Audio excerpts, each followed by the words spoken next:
if you see the decision being a positive one, even if the outcome was maybe not quite executed right, it might be that there's a physical limitation there, or the timing wasn't quite right with a misplaced pass or a touch, for example.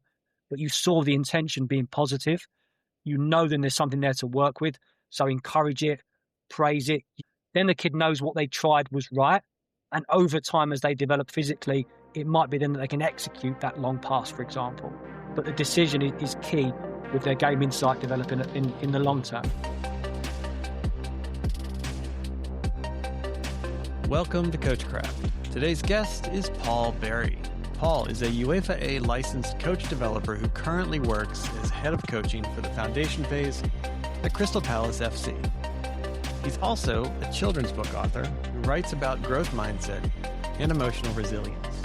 And despite working at the elite level, he still makes time to coach in grassroots programs as well. That combination of experiences makes him exactly the kind of guest that I love having on the show.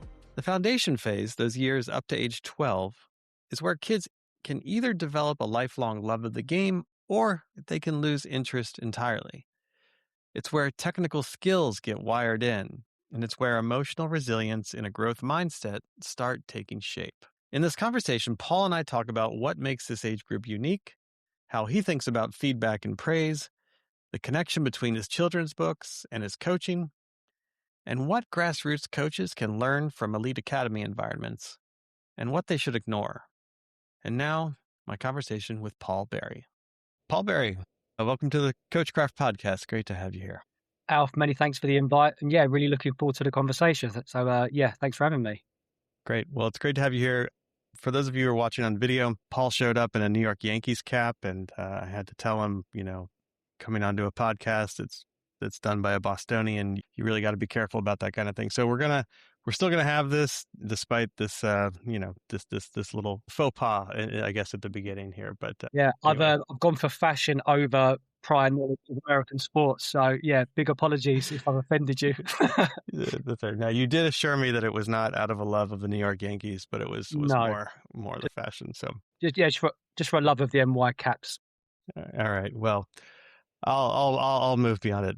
Anyway, in all seriousness, great to have you here. And let's get started. I'd love to we were talking just before we hit record here, and I asked you what club you supported, and that actually kind of led into you talking about the beginnings of your coaching journey. So tell me a little bit about that club you supported and how you got into coaching.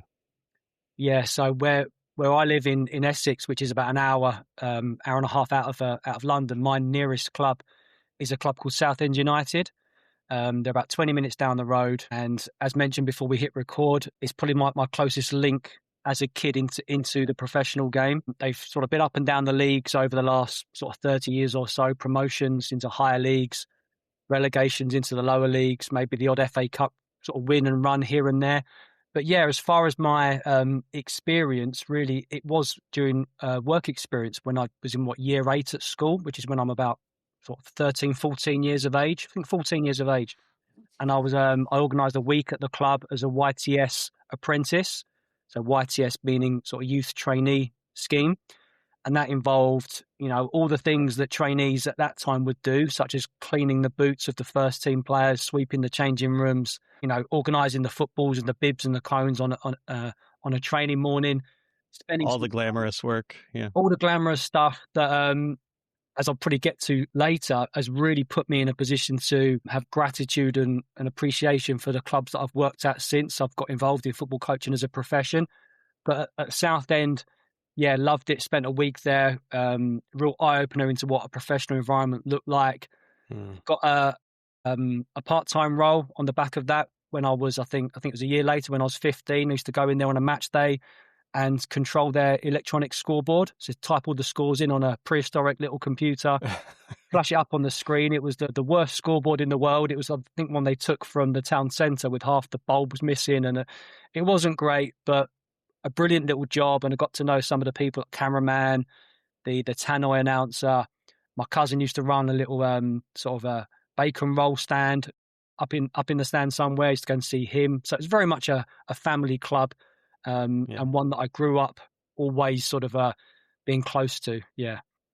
Yeah, and it's such these stories of these English clubs are so interesting, especially as an American, because we don't have that kind of DNA in our football system here. It's kind of been built more top down, and I think in the UK, the whole football system I think was more of a bottom up, going back over 100 years as we talked about.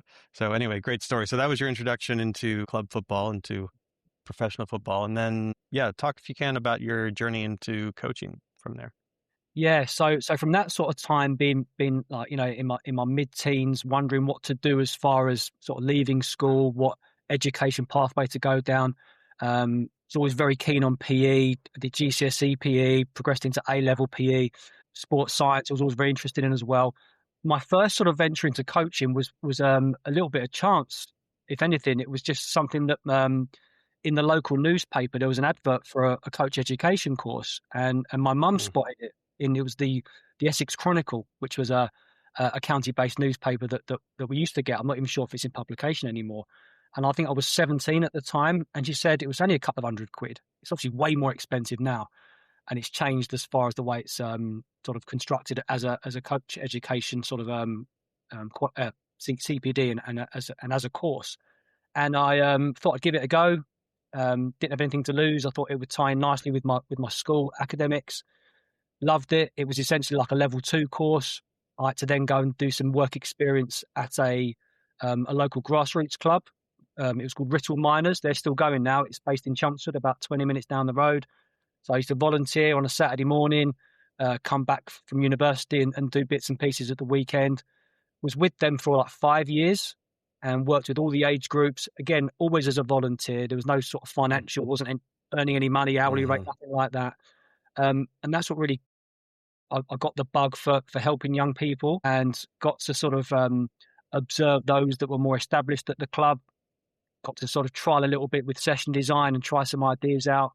So that was my real first taster into it. So it was a little bit of an opportunity that I was sort of guided into by my mum and my dad, and then sort of forged my own little sort of way into it as far as volunteering for a number of years. So you got your start in the grassroots and these coach education courses, they were offered through the FA, is that right? Or Yeah, so yeah. it was a county-based course through the Essex FA. It was called the FA Coaching Certificate. I think from start to finish, it was probably about 6 months worth. So we'd go back and do some sort of 2 or 3 day work around the different topics, that sort of thing, theoretical in the classroom, practical out on the grass. And a large part of it was going away to complete all the topics within your logbook. I think that's going to log like 30 hours worth of coaching before we could be signed off. And there were some other qualifications around laws of the game, safeguarding, first aid, that sort of thing. But yeah, it was a county based qualification, and it just put me in the first sort of rung of looking at what the FA qualification pathway might look like. Obviously, since then I've been really fortunate through the clubs I've worked at and through the FA, my role at the FA that I've worked up to 2010 from 2007, going through some brilliant CPD, and I've managed to sort of attain the vast majority of the available qualifications in the country. Okay. And so I'm just curious because I always look for these points of comparison between the US system and systems in the UK. So you're coaching in the grassroots, right? So was the expectation as a coach, and you were volunteering, you said, for what, 4 or 5 years? Yeah, So you're about not 5 getting years. paid. No. Okay. And so, but is the expectation that every coach in a grassroots program has these coaching credentials, have taken coach education courses? Yeah, so there's a prerequisite that when you start working as a volunteer within a grassroots club, normally it's the mum or the dad of a player that's Right. interested or represents one of the teams. So first and foremost, you'll be advised to go down the FA Level 1 route, which is an online course, I believe now. It wasn't previously. It was one you had to attend sort of in a similar way to my qualification back when I was a teenager. And again, that will have all the really important parts of safeguarding, emergency aid, laws of the game. And that's like your starter qualification, which, charter standard clubs across the country should have individuals that complete those qualifications. So it's a recognised, sort of recognised county FA based club. Mm-hmm. Mm-hmm. And so when did you get onto a professional track of coaching? Yeah, so from those early years of grassroots volunteering, I was at university at the time, so I graduated with a bachelor's honours degree in sport and exercise science. So looking at my early 20s now, and then I'm starting to sort of, move on to working in a part-time role. I worked in health clubs as a personal trainer, group fitness training, was always sort of had a bit of a sliding doors. Do I go down the football coaching route or do I go down the personal training sports science route? And they both, for me, for my sort of first maybe 10 years of employment, worked together. And I've done roles within both industries. So it was really, I think, you're looking at my early to mid 20s now, I was writing to football clubs because this was even in an era before you could email football clubs. I used to actually type letters and go and post them. Never got much joy with it. Would always get lots of letters back, sometime later saying no opportunities, or sometimes didn't even get a reply. So then I went down a route of thinking, okay, football in the community schemes, which are essentially the arm of the club that deals with and manages community-based programs, and managed to do some work at some local clubs, again, albeit very cheap hourly rate, working with mixed abilities, boys and girls, different types of development centres, that sort of thing, evenings, half terms, summer holidays, all with in my mind thinking, if I'm working hard now and I'm learning my craft and I'm observing more established, experienced coaches, all this is going to help me. And I know I'm going to receive loads of rejections and loads of redirections and no's. But yeah, it's a case of just sticking at it and progressing through those years and just learning your craft with lots of patience. Yeah. And so at a certain point, for a number of years, you've been working in what's called the foundation phase in the UK. So these are 8 to 12-year-olds, roughly? Is that, how would you describe, the so it's generally phase? Under 8 to under 12. But if you think about going right down to the youngest players, you're looking at 5 and 6-year-olds, essentially. So moving on into my mid-20s, the late 20s was my first role working full-time in football. And that was working in a newly established initiative through the Football Association. It's called the FA Skills Programme. So that was in 2007. So there was a cohort of 66 coaches selected from across the country, 4 or 5 coaches within each county. I was one of 6 selected for the role in the Essex-based team. And we would go and do what's called PPA time in primary schools. So that's delivering, in-school PE lessons, sort of sports-based sort of football programs when the teachers obviously need to bring in so-called specialists to do the roles or deliver the lessons that they may have not as much knowledge in. Used to do evening work, FA skill centres they called them, which were like a pay and play thing. Only like a pound or two for a young person to turn up and play some football. Did some fantastic CPD working at the Football Association. And yeah, that was my first real full-time movement into it wasn't even professional football. It was a comprehensive sort of grassroots program at the time. Grassroots program, but sponsored by the government? It was run through the Football Association. So there was funding coming in from different sort of different streams. But as far as a program, it was a nationwide FA program. So it was well recognised across the country. We had FA tutors come and deliver all our CPD, some that I still talk to and work alongside now all these years later. So yeah, if you couple the opportunity, which was great, with the education and training that we were fortunate enough to undertake, it was a brilliant sort of 3.5, 4 years that I spent there. Yeah, it's interesting. I mean, this is a bit of a side note, but what's interesting is I think, in some ways, like football is one of England's, it's one of its, I don't know, you'd say it's an export. I know there's always a debate about the origins of football, but that there is so much sort of top-down, government or FA support for coaches and for whether it's coach education or whether it's getting this into schools. And even so, I have an experience growing up in Northern Virginia outside of Washington, D.C. And there's a gentleman who ran a bunch of camps and clinics, football camps and clinics in the U.S. His name was John Ellis, and he was English. His daughter is actually Jill Ellis, who was the women's national team coach here in the U.S. For a time. But his job was, he was hired by the British government to essentially go and be like an ambassador of football in the U.S. And so he would run these camps, and he was sort of known in Northern Virginia as being, the soccer guru. And I just thought that was so fascinating that, there was this government effort to essentially export the game to other parts of the world. So that's a bit of my connection to that. I know it's not exactly what your experience was, but I think we don't do that here in the US. We're not, maybe we do it with baseball or something, but certainly with football, we don't. Yeah, I actually spent some time in the US prior to, just after leaving university. So prior to getting involved in any sort of part-time sort of paid role. So going back to 2001, it was that summer, spent 12 weeks around Ohio, Michigan, working for a company called Challenger Sports British Soccer, who would bring British coaches out to the US and put them in different states. Yeah, absolutely amazing experience. Again, mixed abilities, boys and girls. We'd spend a week at each camp, whether it was morning and afternoon or an all-day camp. We'd stay with host families who then their child would get a free place on the course. So they put us up for a week. Yeah, sometimes you're on your own. You seem like miles away from anyone. Other times you were on a camp that was really, really big with 4 or 5 of your colleagues. So socially, it was really fun. Managed to travel around the country a little bit. We had a week off that we spent in Detroit with another host family. They'd take us out for dinner, do big cookouts, those sorts of things. Watch MLS and baseball, all sorts of different sports. Yeah. So yeah, it was a really fun experience. And again, one that I still refer back to, that I learned so much that I've applied since I've become full-time in the game.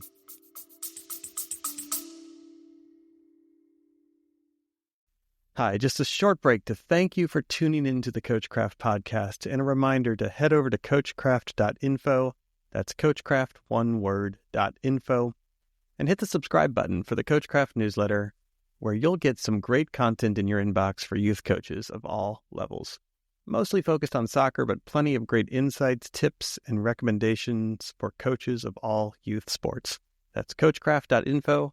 Thanks, and now back to the program. Yeah, so you've had some points of comparison. You've experienced the grassroots in the UK and then a version of it here in the US as well. How did you kind of size up or assess US youth football at the time, and at least the part of it that you were exposed to? Yeah, it's a good question, because you're looking at what's best part of 25 years ago, and obviously it's a very established league now that has imports across the world from British players going across, South American, etc. When I went to the US, as I say, 2001, it seemed really popular then. A lot of young people playing soccer, playing football. I'd say the camps that I did were more aimed towards the younger players, albeit there perhaps was 1 or 2 of the camps with, mid to late teenagers. But the feeling I got was it was the younger ones. So you're looking at 6, 7, 8-year-olds up to maybe 11 or 12. They're the ones that the courses were mainly comprised of. And I probably understood at the time that the older children may, because there's so much competition, obviously, in America with obviously NFL, NBA, etc., hockey. So maybe those older ones were more established playing in those sports, whereas the younger ones found soccer more accessible, easier to play as far as equipment, an area that you need. You just need a ball and a couple of mates. That was my impression, that, yeah, it was really popular amongst the youngest children. And did you, I don't know if you were, coming up against or seeing American soccer coaches at the time in terms of the coaching methodologies. Like, for instance, I mean, I'm old, I started playing in the 1970s, right? So, but when I was 7 and started playing the game, they just threw us onto an 11v11 field, right? Like, just, now we all know, like, no. Like, it's 4v4, 7v7, smaller field formats. But what did you see was happening in the U.S. at that time? Like, was the U.S. kind of up to speed on kind of the international standards around coaching, or did you feel like you were kind of importing some of that knowledge when you were here? Yeah, I'd say more bringing across some age-specific and age-appropriate knowledge that maybe we're a bit more versed in, perhaps compared to some of the American coaches. Not that we sort of interacted a lot with coaches as such. It was mainly us as Brits delivering the training camps. But speaking to some of the mums and the dads that were keen to find out more and get involved, you got the perception that maybe, like you say, the game itself it only looks like 11 aside. The conduct from the side of the pitch was quite direct, quite authoritative, lots of telling and instructing what to do and how to do it, what we'd probably call joystick coaching now, when the adult other side basically control what the children are doing as far as their decisions and their technical execution is concerned. Part of our sort of mentoring responsibilities were based on allowing the children to explore, be expressive, make mistakes. And that took a little bit of, took a bit of time, because speaking Yeah. to perhaps, mums and dads over there that weren't sort of aware of that as a coaching approach, it took, as I say, it took some time to educate that this over the long term may help them more than, or will help them more than just telling them what to do and trying to control their output all the time. Yeah. Did you find the American audience was receptive to that input and that change of approach? Yeah, I really would say so. That, and the times I've been to America, sort of before and since, that there seems to be a lot of, particularly when they find out that you're a football coach or a professional coming across from England, there's a lot of respect, because Yeah. they think of the game itself originating to some extent in this country, where it's probably most well known as far as TV and players and clubs with the history attached to that. So from memory, I don't ever recall it being a challenge trying to have these conversations, that people were very open-minded, very keen to see it in practice and to try it themselves as far as this sort of new way of coaching compared to perhaps the older, sort of more traditional way that they were more used to, which was, to say, more instructional and directive. Right. Yeah, I mean, it's, coaching football is different than coaching baseball or coaching football. Those sports tend to be more situational. And, football's a flowing game. I mean, it's actually like hockey. I'd say it's more similar to that. But anyway, that little bit of a side tangent. I was just curious to get some of your impressions, since you spent some time coaching here, and it was a while ago, 25 or so years ago. But I'd love to talk a little bit about the foundation stage, the age group 8 to 12, because you've done so much work there. I know some of your training and education is around child psychology and working with kids at that age. So what is it about that age that you like, and also what are some of the unique characteristics of coaching kids at those ages? Yeah, I've always been fascinated by young people. Thinking about, for example, when we recruit coaches into clubs, and I've been responsible for like interview processes, that sort of thing. One of the things that I make quite well known is that you've got to enjoy the company of young people. You've got to enjoy being around them, and you've got to feel motivated and energized by their company. So I love the way that young people interact with each other. I'm fascinated by how they act and behave. And again, it's the real highs and lows of being a young person. You can see, passion and drive and enthusiasm one second, and you can see the deepest depths of emotion the next, and tears and upset and trauma within the space of a minute. I find that really interesting to be around, and the psychology that's attached to it. Young people, for me, I resonate with their energy and their enthusiasm. And for me, it's really important when you're working with young people, because they continuously remind you why they love football and their passion for the game, which for the odd season or two that I've ventured out into older age groups, which could be maybe a conversation for another episode, something changes along the way. And whether that's just through growth and maturation or peer and parental influences and perception, the game is at its core when the kids are very, very young. And that was really the main reason why I wanted to really forge a career and pursue a pathway into foundation phase football. And I wanted to become, and I still want to strive to become more knowledgeable, to become a specialist and an expert, and carve out a bit of a niche as far as this type of coaching and everything associated with it, to try and, find as much knowledge and glean as much information from people as possible. So really that's what attracted me to these types of roles and has kept me in it for best part of 30 years.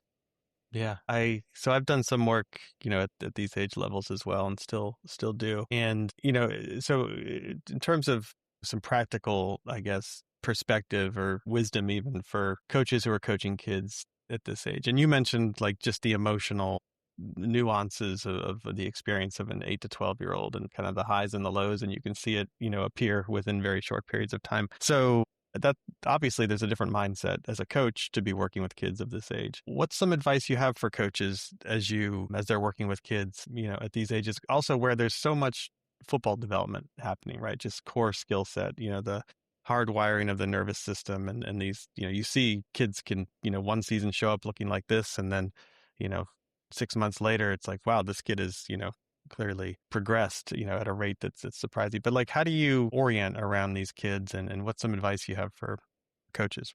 Yeah. So I'd attach this age range of 8s to 12s, or if you want to go even younger, 5 to 12s, as like this golden age of learning when kids generally you'd hope so for the most part are like sponges, are going to absorb a lot of the experiences that they're involved in. So I think we have this huge obligation and responsibility to develop this lifelong love of the game in our young people. And I'd always try and refer to them as young people, children, kids, as opposed to players. We all know that there's a huge sort of improbability that they're going to pursue and forge out a career in professional football. So there's loads of responsibilities around the sorts of experiences and life skills, if anything, that you're going to try and advocate and develop in these young people. It's just a massive privilege working with these kids, and at the same time to be at the forefront and then trusted with this passion that you're trying to help them develop within the game. I think one of the biggest pieces of advice I would offer to whether it was a grassroots coach or indeed someone that was perhaps more intentional as far as a career, with the youngest players, it's that learning to win and lose in the same way. And both are really, really important. And I always think both should be treated with the same growth mindset and psychological responses.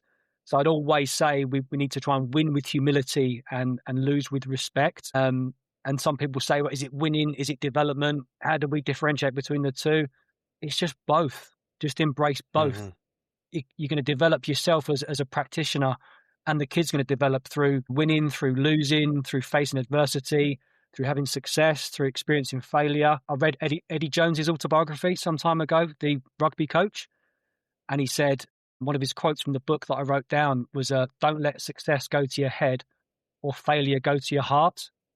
And I really liked it because it for me resonated with me in that working with young people, you might have the most fantastic training week, win at the weekend, you think you've cracked it, you're the best coach, you're the new Pep Guardiola of under eights.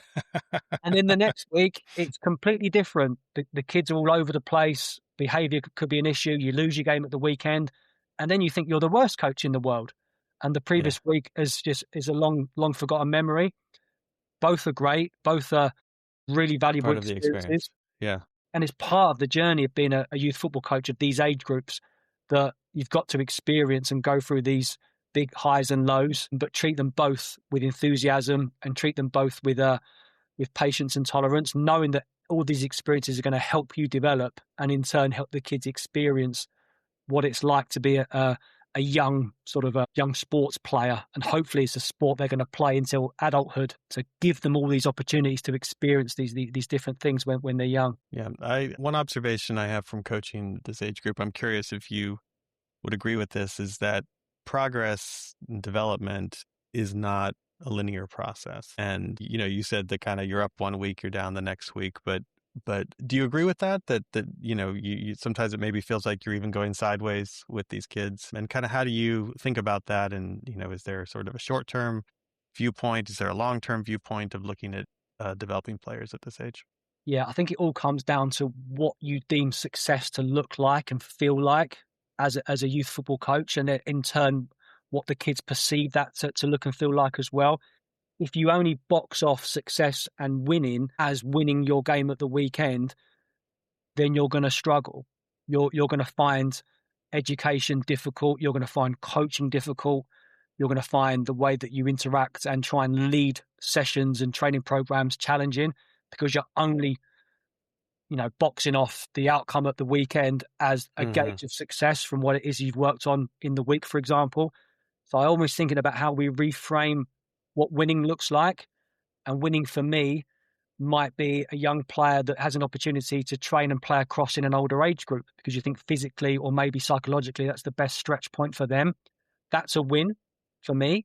And if that player at the weekend is involved in a game that they've struggled in or they lose or whatever it might be, okay, the outcome was a loss, but the grand scheme of things was a win, because that young player has been stretched as an individual in the most positive sense.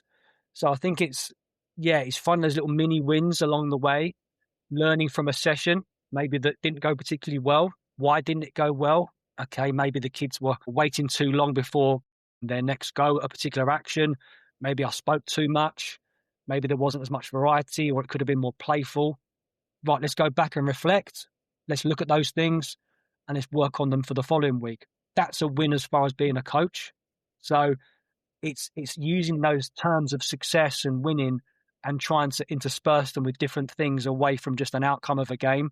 And if we can treat development in that way, we're going to be winning all the time because we're learning, we're making mistakes, we're reflecting, we're refining our craft, and we're improving and developing as a result of it. You touched on something a little bit earlier in what you said around growth mindset. And I'm doing some work in this space around how coaches communicate, connect with young players, and very much in this age range as well. What are some of the ways that you communicate or provide feedback to kids, how you frame, what does success look like, even how you, I guess, orient kids around their own sense of developing as players? Yeah, I'd love to kind of peel back another layer just on your thoughts around kind of growth mindset and player communication.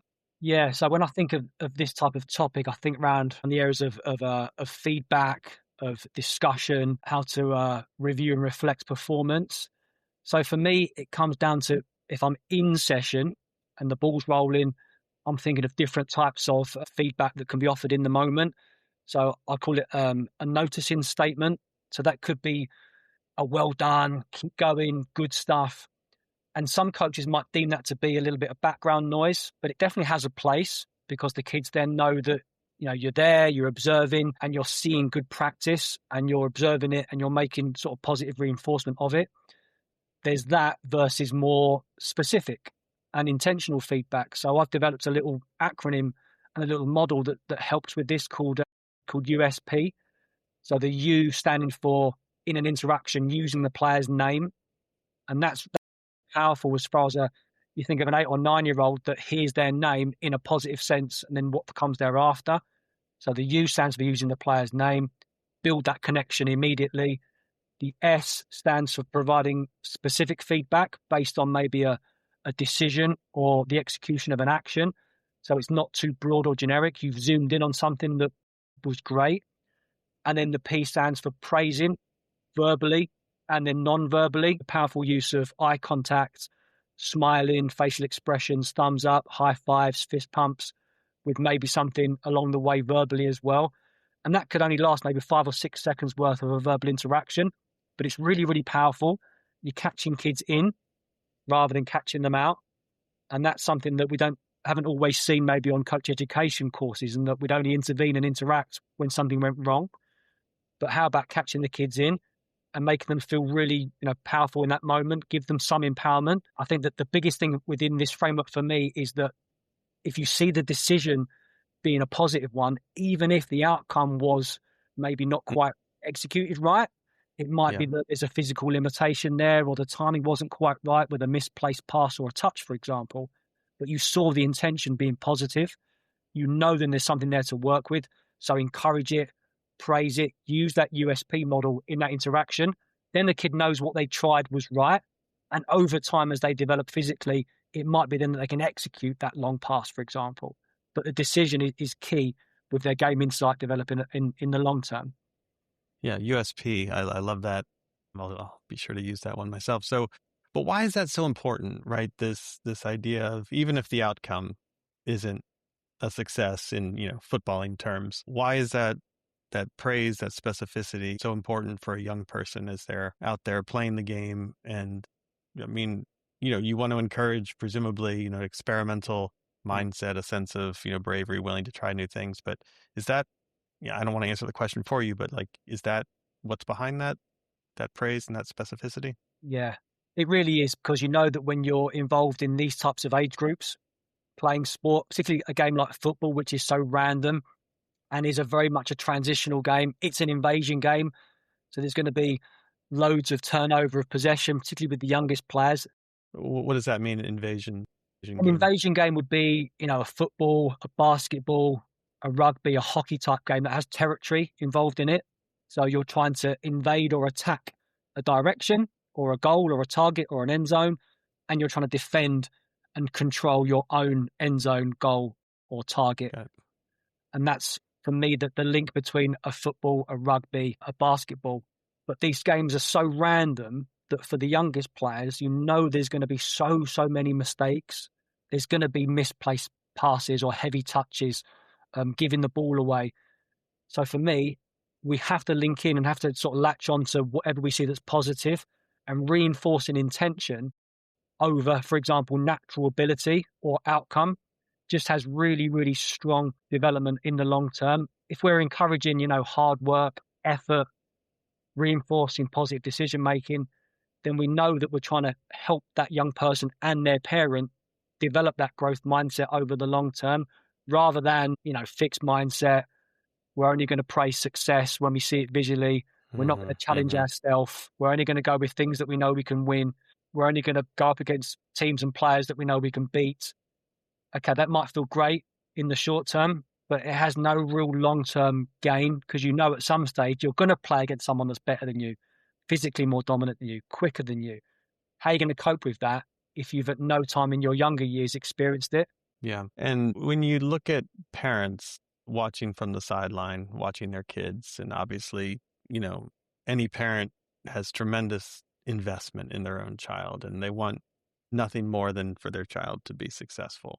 Some of these things you're talking about are really taking a much longer term view. You might not see immediate success on the field, whether it's a game result or whether it's, you've tried a cross field pass, but, it's just not something the kid has. But, the parent might look at that as, oh, that's a failure. Or, oh, my child is not kind of performing out there, right? How do you have that conversation with parents when sometimes those impulses they might have, as well-intentioned as they might, run against some of these longer-term kind of developmental goals that you have as a coach?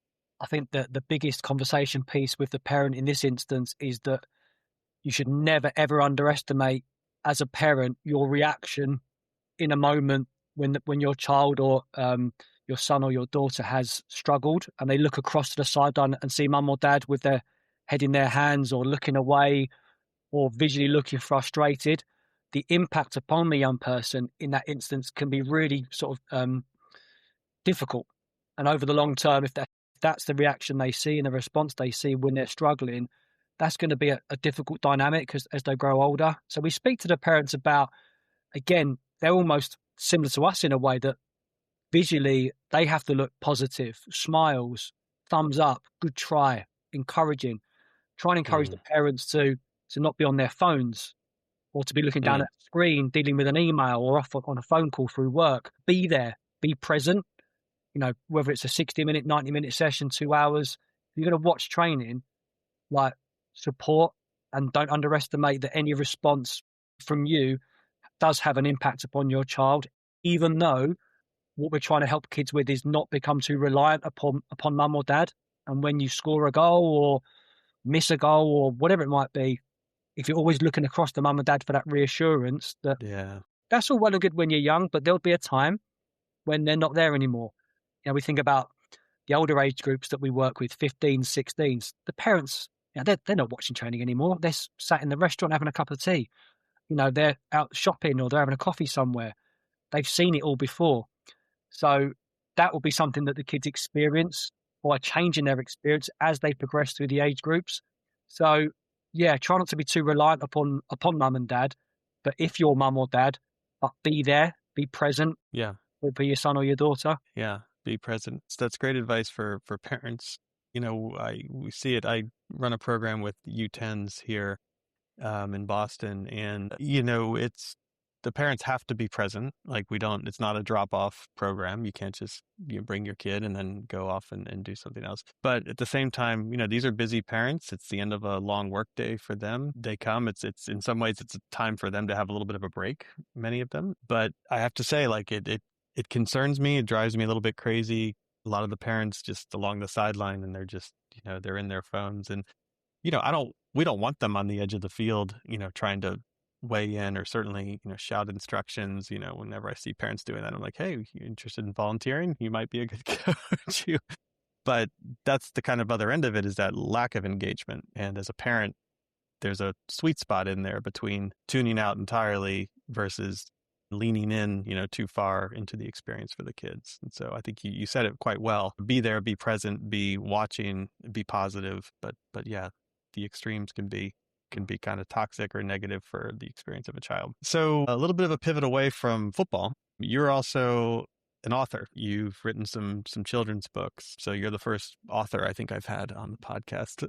So tell me a little bit about how you came to writing children's books, and how that maybe even ties back to your work on the pitch with young players. Yeah, I'd say that my passion for being an author stems from being a kid myself. I loved picture stories when I was young, and my parents always read to me when I was very little. Always loved rhyming, loved words, loved language, loved the colourful pictures. And for me, when I had kids, and my children are a little bit more grown up now, but I'm trying to cling on to my youngest as best I can. I still read to her every night that I'm able to. Oh. But for me, the passion came from wanting to hold a book in my hands and read a book to my own daughter that I'd written. So for some years, I'd sort of toyed with the idea and wasn't quite sure how to go about doing it. Obviously, working in the game, working full time, was struggling for time to commit to something as a side project. So it really sort of came about during COVID.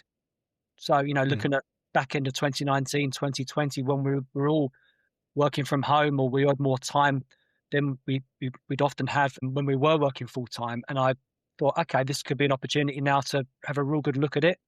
Spoke to some people that I knew had also written books. So started to think about a way of becoming self-published and creating picture stories in that way. Started writing down some storylines, some little rhyming couplets, names of characters, that sort of thing. Started a diploma in children's writing through an online education provider called Centre of Excellence. So I was sort of doing both at the same time. And I wanted to really explore themes and emotions that young people experience, particularly those involved in sport and football, because it can be very challenging, particularly at the levels that I've been working at, when there's lots of disappointment at times, as well as, success also. And I wanted to try and, write some books and some stories that were snappy, colourful, animal characters that children could resonate with. But ultimately, there was a moral at the end of it that linked into some type of life emotion. So yeah, that's the route I went down. And, fast forward 5-6 years, I've written 4 books, all available on Amazon, all very similar, but have different characters and different themes. I've got an illustrator that's based out in Latvia. I've got a formatter that's based in Pakistan. So whenever I write my books, I work with these 2 guys, and they help me create the ebook and the paperback version. And yeah, now they're all available on Amazon. That's great. How many books have you written? Yeah, so I've written 4. I've written books based on themes really exploring sort of topics such as respecting people for who they are, facing your fears, acceptance and moving on from challenge and trauma, and staying true to yourself. But yeah, they're all here in my room at the moment. My kids love them. I've managed to sell a few copies along the way, which never really was the main objective, but is a little added bonus that they've sold quite well generally. And yeah, I've loved writing them. It's been really sort of difficult at times, and it's opened my eyes into what it's like to try and produce content as far as story books are concerned. But yeah, definitely an enjoyable side venture that I've experienced. Well, a little plug for your books. Folks can find them on Amazon. Is that right? Yeah, that's right. All 4 available on the Amazon shelf. Yeah. All right. Well, check out Paul's books. Yeah, I think that's just, fascinating, little side note to your coaching that you also do this writing. And then you do some other work as well with Football DNA. Is that right? Yeah. Maybe tell us a little bit about that group of folks and the types of work that you're doing there. Yeah, so I've been working with Stuart, who's the founder of Football DNA, for about 5 years now. So similar sort of time to around me writing or starting to write my kids' books. So Football DNA has been going on for a bit longer than I've been with them. I think they're into their maybe 8th or 9th, maybe even 10th year of development now. But essentially, it's an online coach education and player development platform that you can also download as an app. You've got thousands of live recorded and animated practices and full sessions. You've got season-long curriculums for each of the different age ranges that are specific to those types of age groups. analysis articles, monthly blogs. There's also webinars and coach education Q&A workshops that you can gain access to. In the last 2 years, I now host their monthly podcast as well. So I've had some brilliant guests on that every month. So yeah, fully involved with the platform. Really, really enjoy it. It's global. We've got subscribers throughout Europe, into America, Australia. Yeah, it's a fantastic, detailed and comprehensive platform that coaches of all levels, ages and stages would certainly benefit from. What give me just an example of, you say you're writing for them occasionally, blog posts, etc. Like, what's an example of something that you would write for Football DNA? Yeah, so really the blogs from month to month, they differ in accordance to whatever the search engine really suggests that people are interested in.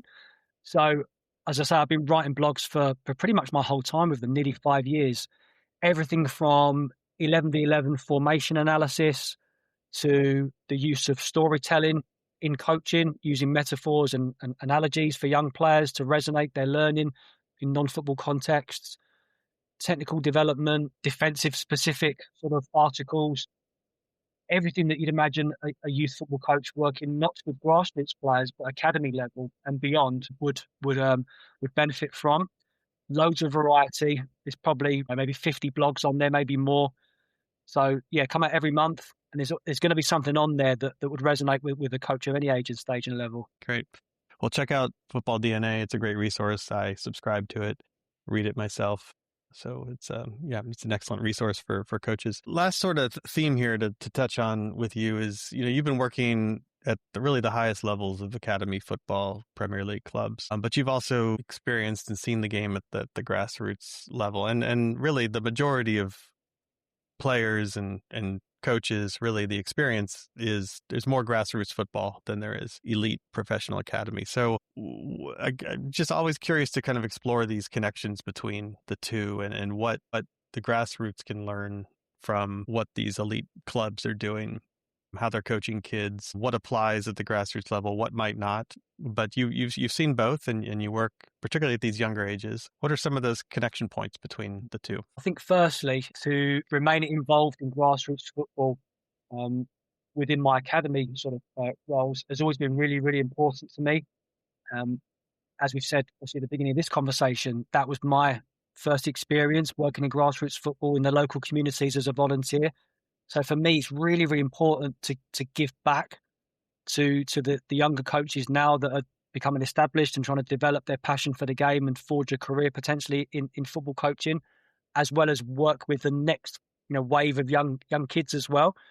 I think it keeps you humble and you stay grounded. You never ever lose perspective and gratitude of the roles that you're in from an academy profession perspective.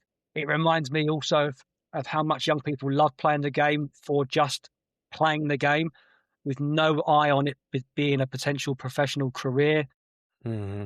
They love playing with their friends, the social interactions, that sort of thing, physical activity and keeping fit. And it just takes me back to when I was a volunteer, giving up my weekend mornings for so many years. And if I can give something back from a coach development perspective, people development, I can help the kids in some way. It just keeps me linked back to what I believe is the most important part of football in this country, which is grassroots football. Whether you're a professional player or a senior coach working in the highest echelons of the football pyramid, we've all come from grassroots football, whether that was as a coach or as a player, or most likely both. So we should never ever forget how important it is. So that's really why I love to remain involved within the local communities. Is there anything that you feel grassroots coaches can learn from academy football? Yeah. I think in grassroots football, even with the youngest age groups, there can still be, and I've got a park a stone's throw away from my house, and when I'm available to, and I can of an evening or a weekend morning at any stage, have a little wander over and watch some of the coaches deliver, watch the kids play. And you still get this sense that winning is overly important. So for me, the experiences I've had in academy football are really beneficial to link back into grassroots in that, okay, winning's, we've spoken about this obviously within the conversation, winning's really, really important, but it should never, ever be at the sacrifice and detriment of development and growth. So in academy football, there's a real lens, and we really zoom in on individuals, knowing that Mm, you might have one under nine every 10 years, for instance, that might progress through to your first team. So in that instance, individual development is really, really key.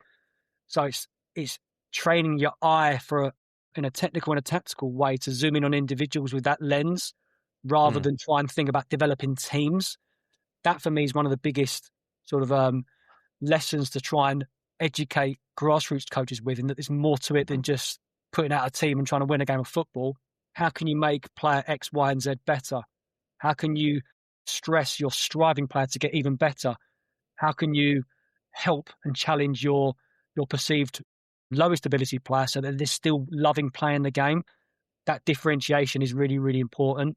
And that takes time. That's really skillful coaching, and not necessarily mm. something that a grassroots coach is going to know straight away.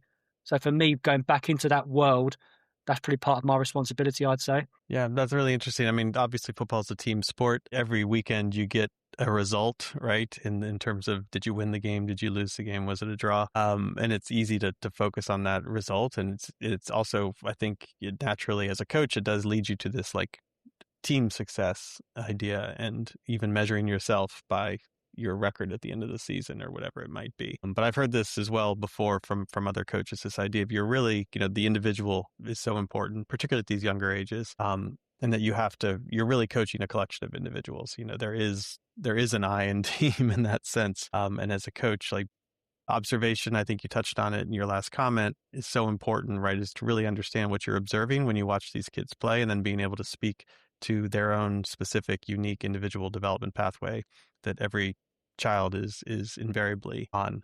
So anyway, that's a great insight, and thank you for sharing it. Great. Well, Paul, amazing conversation. I really just appreciate your perspective, and obviously you've got this fantastic pathway through coaching yourself, as you mentioned, from the grassroots up into the professional academy level, and congrats on your success at Crystal Palace and the academy there, which I spent some time on their website. Just beautiful facility, and it just must be a really interesting place to work at right now. I think they're, I was telling you before the call, got to see a game last year at Selhurst Park, and kind of connected a bit with the club in a way that I hadn't before, and yeah, I think they're just a really interesting club. I don't know what it's like to work there, but anyway, it's great to see the work in their academy, because they're producing some excellent young players, clearly. Thank you. It's really kind. So great. So let's little bit something fun here at the end of our conversation, the lightning round. So I've got a couple questions. I won't have any follow-ups for you, but I just want to get your quick take on these questions. So, all right, let me pull this up. Are you ready? I am ready. Yeah, let's go for it. All right. Okay, if you could coach any player in the history of the game as an 8-year-old, this is a very hypothetical question, who would that player be? As an 8-year-old. Wow. As an Okay. 8-year-old. I'd say the first player that comes to mind for me, just because when I was a kid watching this player grow up and represent England and different clubs throughout Europe, was Paul Gascoigne. Gaza. So Gaza, for me, probably the English football's biggest character. I would have loved to have seen him as a young kid, what he was like. And obviously I've read his autobiography, and you see and hear interviews from people that perhaps coached him when he was young. Fascinated by what he was like, and perhaps he was in what was then his foundation phase of 8, 9, 10 years of age, how he trained, how he played, what his personality and character would have been like, and then what age relative wise his football ability looked like, because he was a fantastic dribbler, strong, powerful, creative, brave. Would have loved to have worked with him as a kid. Just as I'm saying Gaza, I've got another name in my head, so I'm going to cheat and say another one if that's all right. You can say two. My favourite ever footballer was Zinedine Zidane, and similar to Gaza as far as that maverick sort of status of a player. Again, fascinated by him as a person, had his flaws, as Gaza did, Zidane with the famous red card in the World Cup, for instance. But yeah, would be really interested into what his drivers and motivations would have been like when he was really, really young, and how that developed into his teenage and into his adult years. Now, these are players that are, long since retired, but do you know, is there any like footage of these guys as young players? Any video footage that you can actually see what they look like? Like now, it's like Lamine Yamal, we can see high definition video of him, from 5 years ago and see what he looked like as a player. But yeah, is there any footage out there that you're aware of? Have you seen these guys at younger No, ages? if there was, it's probably going to be found in some grainy footage on YouTube somewhere. VHS tape or something. Yeah, very doubtful. But I'm sure, if you look hard enough or ask the right people, there would be clips of these lads when they were young players. But yeah, they're the two that would spring to mind, sort of more than. I mean, I said I wouldn't have any follow up, but you mentioned two great players, and it is interesting to imagine what they were like playing as younger and how they developed these skills that showed up on the pitch as professionals. And certainly Gaza, like personality wise, but you have to imagine he was like a pretty, brash kind of maverick style player who just was fearless and you can't develop the skill set that he had without having a certain fearlessness and willingness to try new things and to not care, right? If you didn't pull it off. So great answers. All right, next one, your next children's book topic. What's the story you're itching to write, or what are you working on? Yeah, so I've got again, this idea was written, the same sort of idea as the ones that I've since brought out, but this was one that I found a bit more difficult to try and put together. And it's essentially a story about a boy in his classroom at school. Monday morning, is asking the kids what they did over the weekend. And this particular young boy, it appears to, makes up these elaborate stories that over the weekend, he's flown to the moon. He's fought a dragon as a knight. He's played for England at Wembley and scored a winning goal. And the teacher's getting frustrated, telling him to stop lying, stop being so silly. And the boy's like adamant, yeah, but I did do these things. That's what I did over the weekend. No one believes him. The other kids are taking the mickey out of him. And then one by one, these characters start coming into the classroom. So an astronaut walks in, a dragon flies in through the window. The referee from the football match comes in and congratulates him on his goal. And the kids and the teacher are standing there with their mouth wide open. Yeah, so for me, this particular theme of the story was about experiencing different things in life, trying new things, thinking creatively, and expressing yourself through your own storytelling. Yeah, that's great. I look forward to reading that one. Sure. So good luck with that. Great idea. All right, so we've got a World Cup coming to North America this summer. We think it's still happening despite hopefully the chaos. I hate to even laugh about it. It's a little bit embarrassing that we're a country about to host the most important sporting event in the world. And I'm not sure folks who are going to be visiting quite know what they might be stepping into. So just to say that at the outset, but at the same time, this is an incredible tournament. It's a privilege to get to host it, and we're very excited. It was 94 the last time the U.S. hosted it, and here we've got it here in the U.S., Canada, and Mexico. So let's just cut to the chase, Paul. Who's going to Blimey. I've got to say England, haven't I? We've been saying England for the last 60 years since they previously won it. And every time these tournaments come around, Euros, World Cup, we go in with these really, really high expectations. The flags come out, the bunting comes out, the little flags on your cars. So I've got to say England. Okay. I'd say as far as a group of players, we haven't perhaps had this high level of player since maybe like the 2006 sort of time when it was Rooney, Owen, Terry, Ferdinand, these types of players. So we've got a really strong group. It's just a case of can they make it work over the course of those 4 weeks of the tournament and, acclimatise to the climate. It's going to be hot. Being on foreign soil. But then you look at the competition, you look at France, Spain, Brazil, Argentina. The home nations will want to impress, their home fans. So whether they progress as far as perhaps they want to, there'll still be tough games. There's so much competition, but hopefully this is our moment this time round. I mean, it could be. They've been going deep in tournaments in recent years. It's obviously a really strong generation of players. What's interesting is some of the players on the English team are finding a lot of success, playing in Spain. Bellingham, Rashford's kind of re-emergence at Barcelona has been really nice to see. Does he have a place, in the squad? My wife is a big England national team fan. This is going back to the the 96 Euro. We were watching those games, I remember. So anyway, I think they could do it. They could, but to your Yeah, point, fingers crossed. you've got Spain, you've got France, who knows, Brazil, right? The Ancelotti's coaching there. I've been really interested in Norway. They've had this great run through the qualifications, and we're getting Norway-France game here in Boston in the group stage, which will be a cracker, I think. Yeah, that's a top game. Yeah.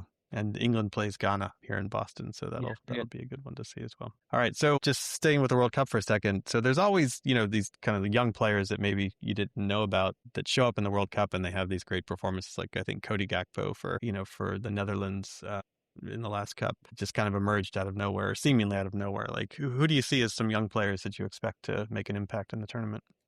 Yeah. So again, like you said a moment ago, what with YouTube being as it is and accessing clips from players, we're seeing more clips of younger players than perhaps we ever have done. So perhaps in this particular tournament, the young players might not be as much of a surprise because we would have perhaps heard of them previously and they're in their first teams in whichever country and league that they're in.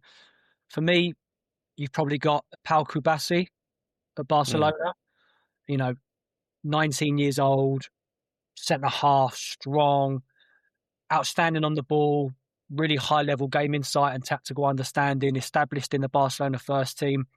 For me, he'd be one to really to watch out for. And then you've got Leonard Kohl at Germany, plays for Bayern Munich. Still only 17. I think he'll be 18 by the time the World Cup begins. Small, quick feet, tenacious, dynamic, can play central, wide. He's got an eye for goal. Has scored in the Champions League this year for Bayern.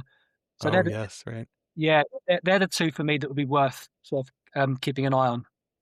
Yeah, cool. All right, onto the pitch with the young players. What's one of your favorite training exercises to do with 8 to 12-year-olds, and why? Yeah, so the session that springs to mind for me mostly is a session that's on Football DNA, and it's called Rapid Fire.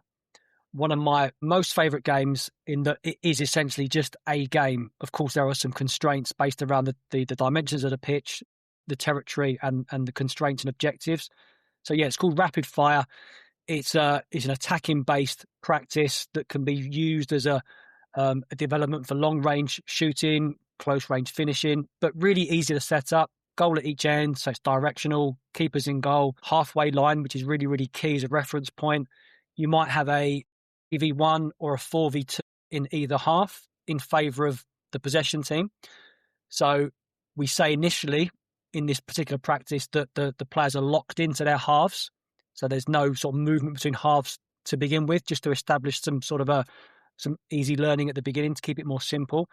But yeah, and then we give bonus points for maybe if it is long range shooting, that's the key or the thing to work on. You might give, you score from your own defensive half, the goals are worth 2. You score in the attacking half, the goals are worth 1. You might flip that in that goals are worth more in the attacking half because you're underloaded. You might be 1v3 or 2v4 against the opposition. Then you can start to progress it into movement between halves, pass forward, run forwards, go and join in, player rotation, one moves forward, one drops back. But because it's directional, because there's finishing, there's transition between attack and defence, the keepers are making sort of saves and having to stop shots all over the place from different distances and angles. Yeah, you can tighten the pitch up. So you've got sort of quicker shots that are more sort of frequent. Yeah, rapid fire. Pretty much my rapid fire. My favorite game. I'll put it in the show notes. Yeah. Yeah. No, I love these ones where you can change the rules, tweak the conditions a bit to get different incentives in place for the players. And you find kids at that age are able to make those adjustments to with the rule changes and yeah, absolutely. And I think I've delivered this particular practice to under 8, so I've done it with under 18s. You just obviously manipulate and adapt the size of the pitch, the numbers, the objectives, the types of coaching points that you deliver. With the older players, it might be stopping and freezing, giving something more direct. With the younger ones, it might be a little drive-by, keep the ball rolling, issue a little individual constraint or a challenge. So the best practices for me are the ones that you can adapt simply enough to cater for the age group. All right, last question. If you weren't coaching football, what would you be doing? Yeah, I think as I grew up, and we spoke earlier in the conversation about being at school and GCSE PE, A-level PE. So at one point, I was considering going down that route and looking to train as a PE teacher. The passion and love I've got for working with young people At one stage, it was, do I sort of venture down the primary school teacher route?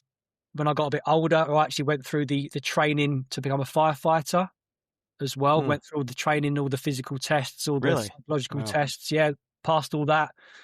This was obviously some years ago now, and wasn't able to pursue it as a career just because there were no local vacancies at that time. So I would have had to wait 12 months, do all the assessment again, and then reapply. So it wasn't something that just quite fitted in at that time, but that was an option. Yeah, and I suppose the other one would be obviously to go down the author route and become a full-time children's picture book author. So I've given it a little go of it on a part-time basis, so maybe that would be a full-time occupation to pursue. Great. Well, Paul, this has been just a fantastic conversation. I really, really appreciate your time. And I think, kind of that last question I think highlights for me, I think just how we think about coaching, we think about the game of football, right?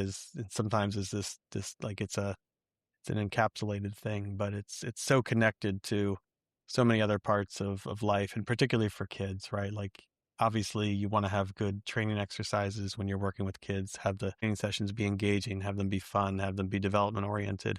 But the other piece of it, particularly working with the younger kids, is what they bring to the pitch, the emotional side. And just, I think you said it earlier, just, if you're coaching these ages, you want to enjoy that and you want that to show up on the outside of what you're doing, because the kids do pick up on that and they tune into it. And at those younger ages in particular, it's so important. So I just appreciate those insights that you've had and that you brought to the conversation. And just a big thank you. Thanks for your time today, and really appreciate it. Yeah, likewise, Alf. Really appreciate the invite. Love the conversation with you. And it's been a pleasure talking with you today. Awesome. Well, we will talk again for sure. And really appreciate your time, and enjoy the rest of your day. Yeah, you too. Thanks, Alf. That was Paul Berry, a UEFA A licensed coach developer, children's book author, and the current head of coaching for the foundation phase at Crystal Palace FC. A few things stand out to me from this conversation. First, Paul's point about catching kids in rather than catching them out. That USP model that he shared, using the players' names, giving specific feedback, and praising both verbally and non-verbally. It's simple but powerful, and it shifts the focus from outcome to intention, which matters enormously at this age. Second, his insight about individual development versus team performance. Even in grassroots football, where winning can feel like the only measure of success, Paul reminded us that we're coaching a collection of individuals. Each kid is on their own development pathway, and our job as coaches is to observe them closely enough to speak to that. And third, I appreciate how he bridges elite academy football and grassroots coaching. He's clear that staying connected to grassroots keeps him grounded and reminds him why kids love the game in the first place. It's not about preparation for a professional career. It's about the joy of playing with friends and developing new skills. If you want to check out Paul's children's books, you can find them on Amazon. We'll also link to his work with Football DNA in the show notes, where Paul writes and creates content for coaches. And if this episode resonated with you, share it with another coach who works with young players. And as always, thanks for tuning in to the Coachcraft Podcast. Until next time.